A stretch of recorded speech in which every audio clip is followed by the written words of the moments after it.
Hi guys, ayan. Kakain tayo ng balanghoy.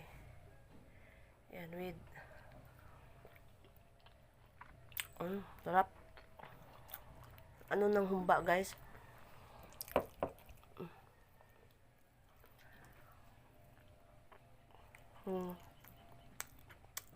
Tira ng humba o mantika ng humba. Ayan. Sobrang sarap.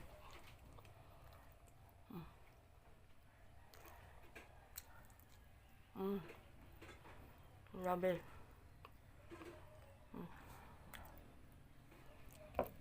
Sa probinsya guys, ganito kami.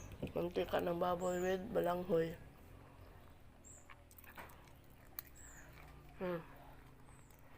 Sarap.